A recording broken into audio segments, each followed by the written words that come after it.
Dadah, salib, salib. Salib, salib.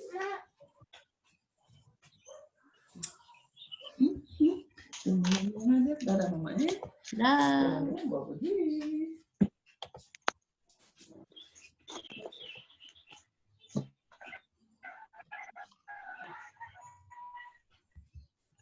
Yang baru masuk jangan lupa isi absen dulu.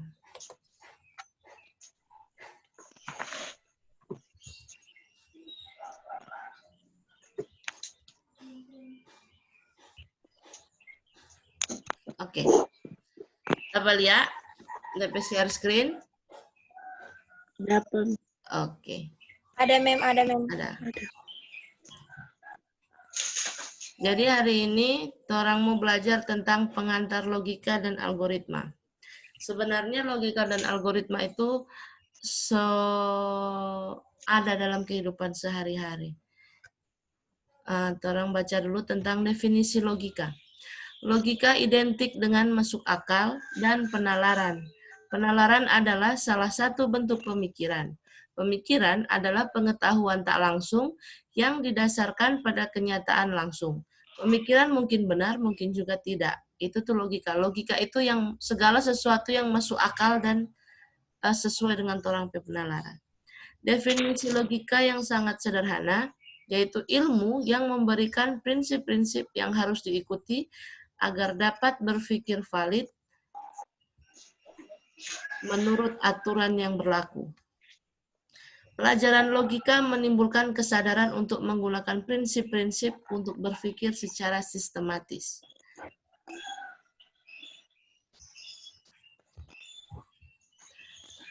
Nah, logika itu segala sesuatu yang orang boleh nalar, segala sesuatu yang orang boleh melihat nalar sesuai dengan apa tuh kenyataan. Itu logika. Berpikir sistematis. Definisi algoritma. Algoritma adalah urutan langkah-langkah logis penyelesaian masalah yang disusun secara sistematis. Jadi algoritma dan logika itu dorang berjalan bersama-sama. Logika dia kalau mau menyelesaikan masalah secara logika, dia harus ada DP algoritma. Contoh, Ngoni di sini semua pernah makan mie toh, makan mie, entah makan mie goreng, mie rebus, mie instan dah. Ya toh? Ya, mem. Di balik bungkus mie itu ada DP cara untuk memasak toh. Cuma contoh saya mendidih air dulu, taruh mie, tuang bumbu, ya toh?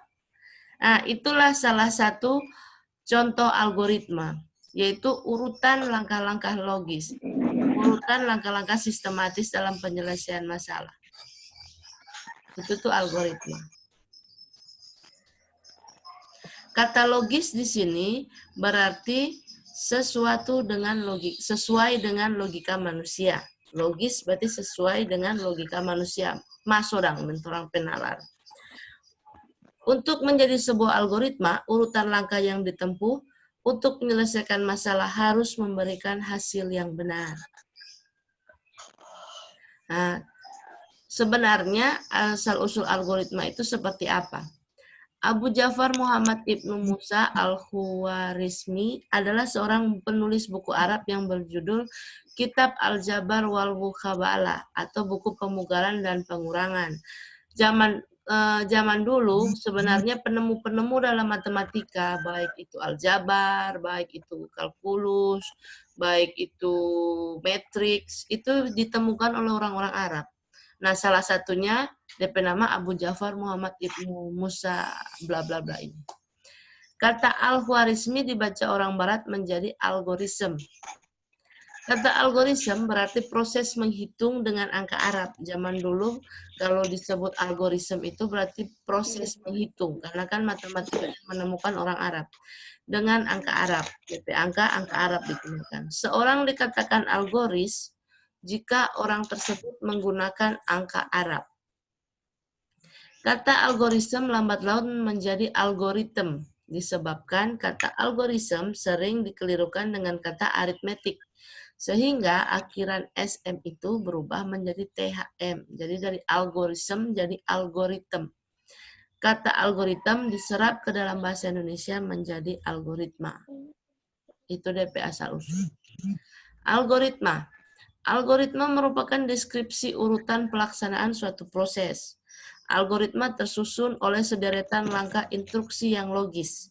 Tiap langkah instruksi akan mengerjakan suatu tindakan aksi.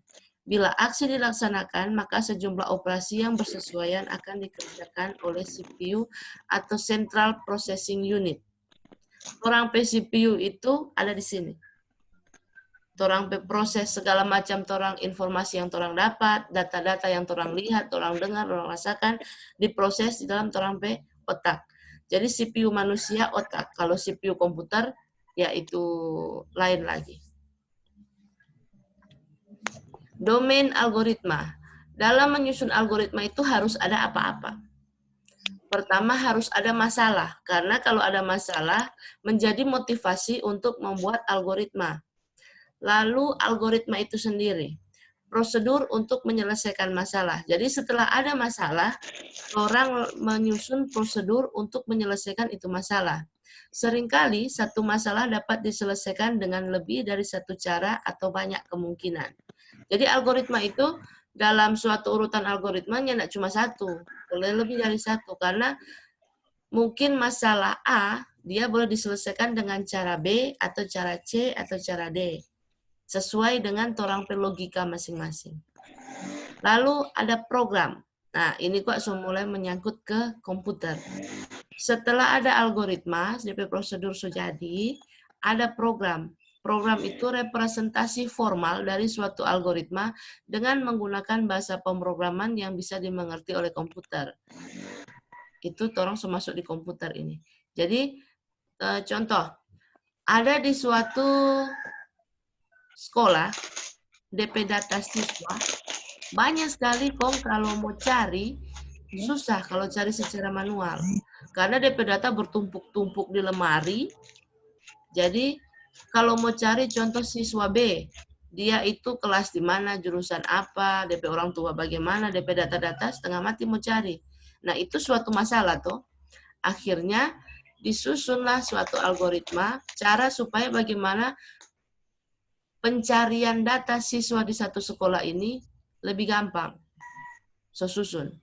Setelah susun, orang masuk di program. Akhirnya orang bikin program DP nama sebuah sistem informasi. Supaya informasi semua siswa itu di sekolah itu boleh orang mau dapat. Setelah itu ada prosesnya. Aktivitas menjalankan langkah-langkah dalam algoritma. Setelah itu algoritma direpresentasikan, sobek yang DP langkah-langkah, sobek yang diterjemahkan dalam bahasa komputer, lalu orang kalau di bahasa teknis nanti mau dicari, orang compile atau orang jalankan supaya proses itu terjadi, yaitu aktivitas menjalankan langkah-langkah dalam algoritma. Sampai sini boleh? Boleh. Oke, orang lanjut ya. Hal yang harus dipenuhi dalam membuat algoritma. Hal-hal yang harus dipenuhi dalam membuat algoritma. Yang pertama input.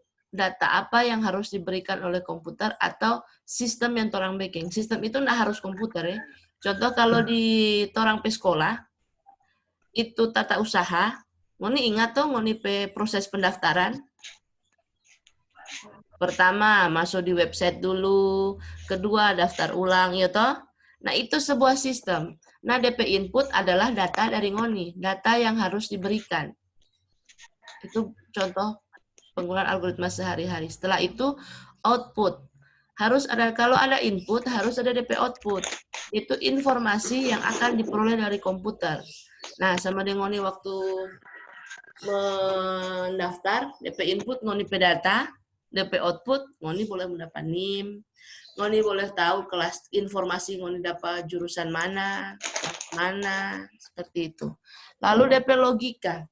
DP logika adalah merencanakan proses program terdiri dari sejumlah instruksi yang mengubah input menjadi output yang diinginkan. Jadi, di dalam situ ada DP proses. Setelah ngoni kasih itu data, ini DP studi kasus, orang bikin ngoni pendaftaran nih. Ngoni data ketika baru mendaftar, para admin atau para petugas pendaftaran, orang input no di dalam sistem. Nah, di situ sudah muncul logika, DP urutan so ada. Lalu, orang input, orang proses, orang urutkan, orang kelompokkan, sampai akhirnya dapatlah informasi, oh ini siswa A ini masuk di jurusan ini, DP NIM ini. Seperti itu. Itulah DP logika dalam suatu algoritma. Contoh algoritma 1. Ada 2 buah gelas, satu berisi teh dan satunya lagi berisi kopi. Bagaimana caranya menukar isi masing-masing gelas? Nah, sekarang kita mau tanya Pak. Bagaimana supaya gelas yang berisi teh ini boleh baku tukar isi dengan gelas yang berisi kopi? Kita mau tunjuk Sevanya Mama Rimbi. Bagaimana Seva?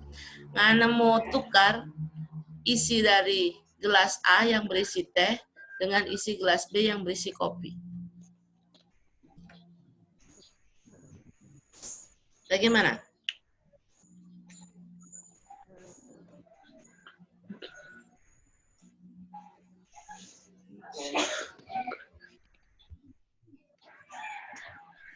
Magdalena yang baru masuk, isi absen dulu ya. Yang masuk lebih dulu, cuma share itu absen. Link absen buat teman yang baru masuk.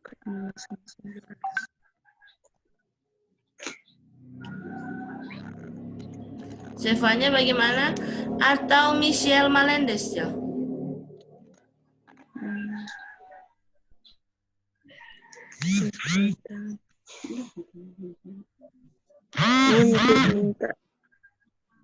Berbicara bagaimana supaya isi 2 buah gelas ini boleh baku tukar?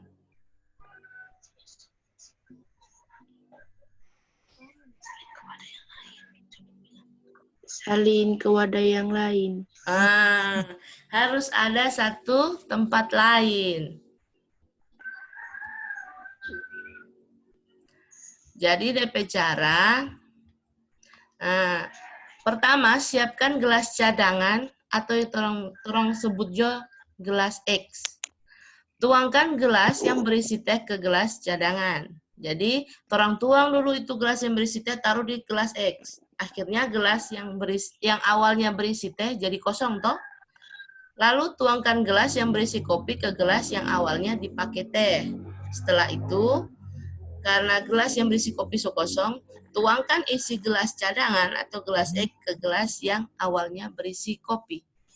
Ini no DP contoh penggunaan algoritma. Orang susun DP langkah-langkah sistematis. Sampai sini boleh?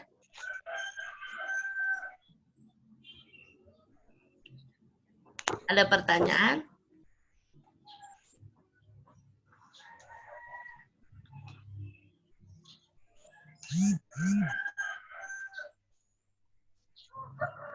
Oke, anggapnya enggak ada. Sekarang latihan 2. Buatlah suatu algoritma, silahkan dicatat yang ini karena ini ngoni petugas, nanti ngoni semua sudah gabung di classroom toh? Sudah, Mem. Jadi ini nanti kirim di classroom. Buatlah suatu algoritma untuk proses aktivitas yang Anda kerjakan dari pagi hingga malam hari. Jadi silakan buat apa-apa yang ngoni lakukan dari pagi sampai malam, dari bangun tidur sampai tidur ulang. Silakan dicatat.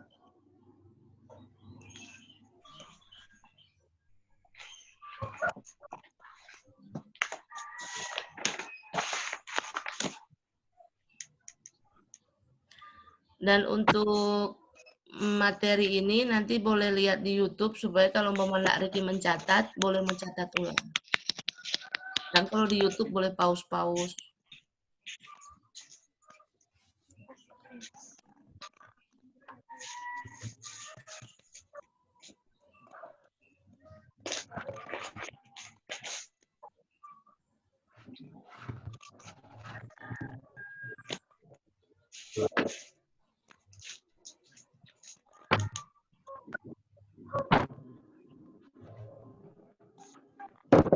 sudah secatat semua?